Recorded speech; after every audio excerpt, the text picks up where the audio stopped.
like to first invite our very own, Johan very own, also Division K Area Governor, Johan Amilin, who will be doing the opening act. Johan Amilin, please.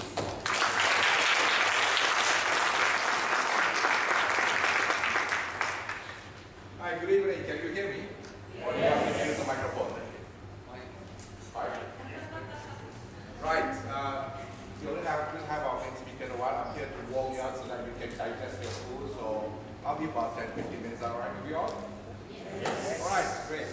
May I know how many of you here have set a New Year's resolution this year? Can I see a show of hands, please? Very good. Wow. Okay. May I know how many of you are still keeping to your resolution? Oh, less hands now. Well, this New Year I was in KL. After the fireworks show in KLCC, I went back to my hotel room. I just like to share with you. I went back to my hotel room. When I got back to my hotel room, I sat down at the desk. At 1 o'clock in the morning, on the first day of the first month of this year, I wrote down my resolution. I wrote down what I would like to achieve this year. My resolution for 2015 is to exercise regularly and lose 10 kg. Bear in mind, it's only about 2 weeks, okay?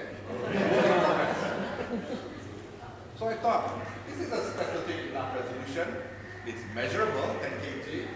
It's attainable, it's not that big of a difficult resolution to achieve. So I was very happy with the resolution I had written. So I went to bed. A few hours later, my handphone alarm rang. It woke me up. Then I said, great, this is my first chance to see whether I can keep my resolution.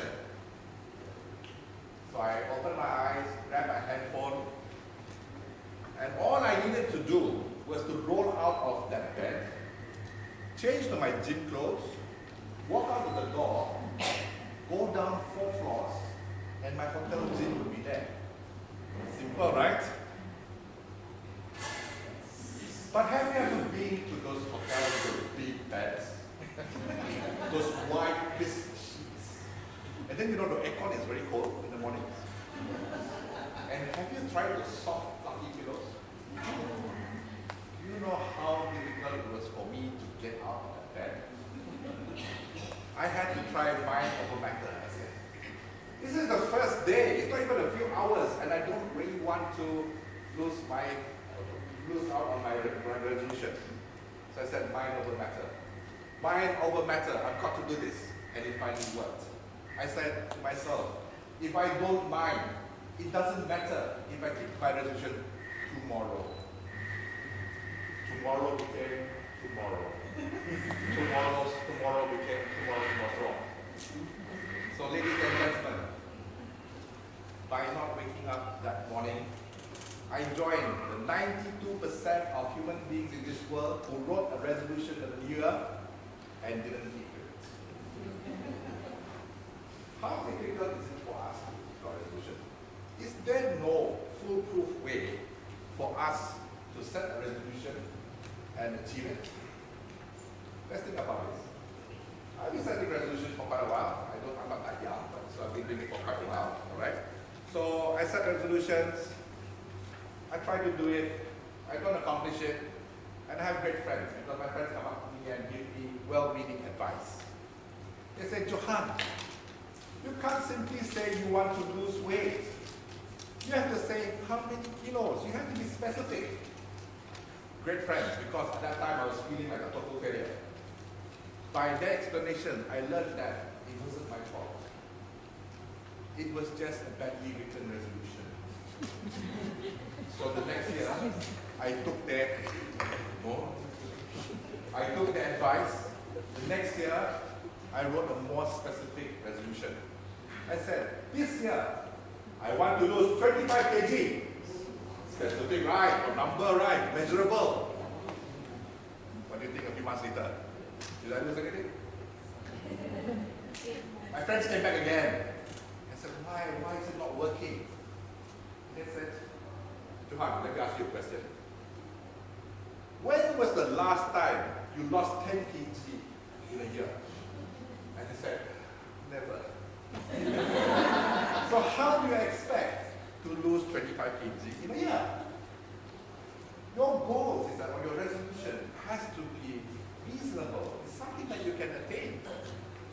Yeah, great friends, kan? I was feeling bad. Come on, a few months I set a goal, still cannot achieve. I must be a failure. But because of what they explained to me, I realized that it was not my fault. There was nothing wrong with me. It was just a banking written resolution. So the next year, incorporating their new advice, I wrote a new resolution. Then I didn't accomplish it. And they gave me more advice. But this year was a bit different. This year, I didn't keep to my resolution within a few hours already. But instead of having my friends share with me their well-meaning advice, I got inspiration from a totally different source. Coming back in the first week of the year, I attended a talk on exponential technologies. The speaker was talking about high-tech companies in America and how they use mission statements. And these mission statements aren't very specific because they want to leave the specificity to the individuals. It's up to the employees how they want to execute.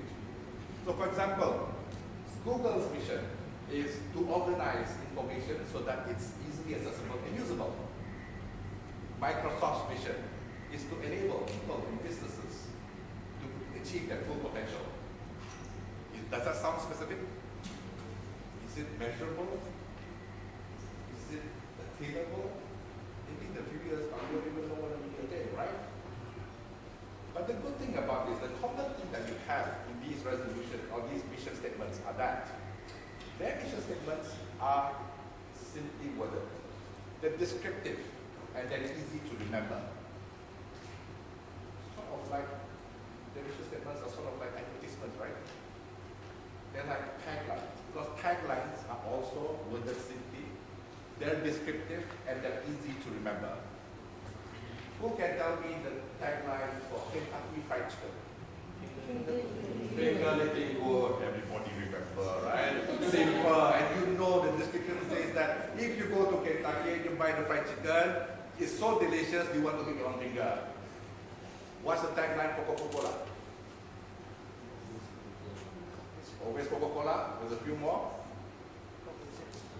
The real thing. Open happiness. So imagine open happiness. You open a bottle of Coca-Cola or a can of Coca-Cola, inside. So I'm thinking, if this could work for big technology companies like Google and Microsoft, it might work for me, right? So what I decided to do was to find a resolution that was sort of like a tagline. I didn't have to look far because there's one company whose products I like to use. Their tagline is think different.